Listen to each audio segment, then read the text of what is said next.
Una valoració típica de la societat és que els joves actuals no s'impliquen i són individualistes. Vale. Què opineu al respecte? És cert que hi ha una mirada parcial, es pot millorar des de l'acció educativa? És a dir, tot això que dèiem de l'individualisme ho podem millorar des de l'educació? ¿Y qué tipos de educación? Por ejemplo, aquí te voy a apelar a ti, Mohamed, ¿una educación formal o una educación informal?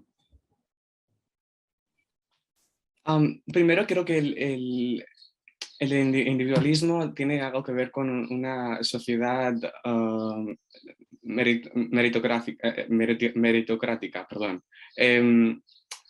Se nos vende la idea de que si tenemos un proyecto de vida y fracasamos, somos absolutamente culpables nosotros. Nada tiene que ver con los recursos, con las herramientas, con el ambiente donde nos desarrollamos, etc. Todo es cosa nuestra. Si obtenemos un objetivo máximo, somos...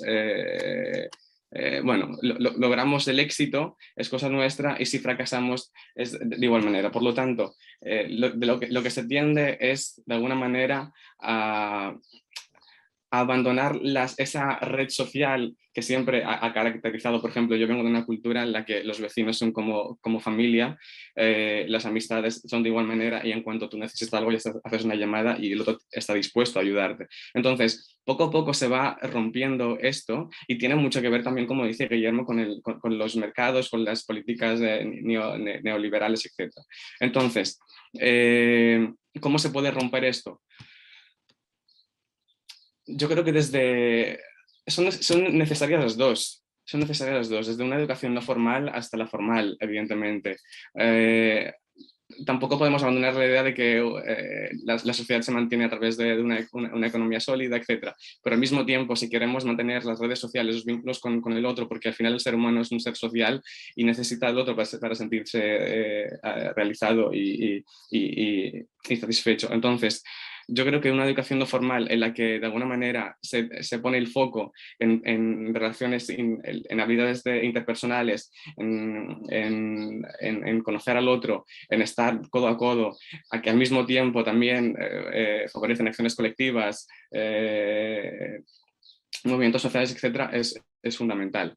Yo creo que los dos tipos de educación son esenciales y que se tienen que fomentar.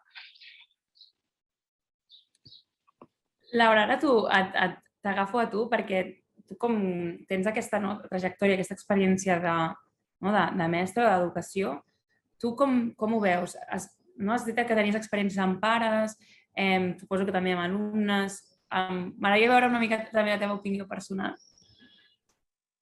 Sí, jo ara potser us desanimo una mica, però no defensaré gaire l'educació formal. Vull dir, penso que l'educació formal és important, no? I que és un dret bàsic que per sort vam aconseguir garantir, però que té moltíssimes mancances i que està en un moment d'estancament molt fort, que necessita molta evolució, i en aquest sentit és on m'agradaria passar a remarcar l'educació no formal, no? L'educació en el lleure, en el que també he estat treballant molts anys, i que penso que el fet de no tenir totes aquestes pautes, no? que fan que hi hagi com tot aquest component meritocràtic que deia el Mohamed, no? Doncs si treus unes notes arribaràs més lluny o no arribaràs més lluny o seràs jutjat d'una manera o una altra, sinó que és un espai de lleure, no? Com diu el nom, per passar-s'ho bé, però sobretot també per treballar molts valors interpersonals que també, com ha dit molt bé el Mohamed, crec que són molt importants per empoderar-se, no? Com a infant i com a jove, però tot i així crec que és molt fàcil també, que portem molts anys fent-ho, d'abanderar-nos de salvadors del món amb l'educació en el lleure, i en canvi penso que a Catalunya tenim una endogàmia extrema dintre dels moviments d'educació en el lleure, no? Vull dir, sí, clar que portem uns valors i que està molt bé, i que els infants i joves que tenim i les famílies ho agraeixen moltíssim i ens ho passem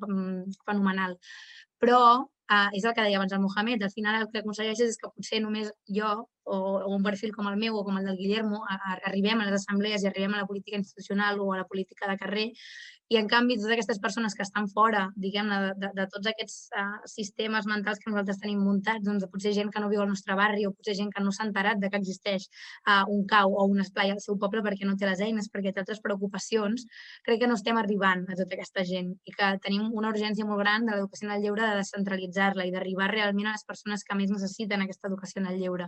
al final, per exemple, una cosa que passa al meu cau és que tenim un 80% d'infants i famílies que venen d'escola concertada, que tenen uns recursos més que coberts i que aquesta educació en el lleure, evidentment, és important i dona un plus, no?, com a formació personal, però en canvi no són les que més ho necessiten.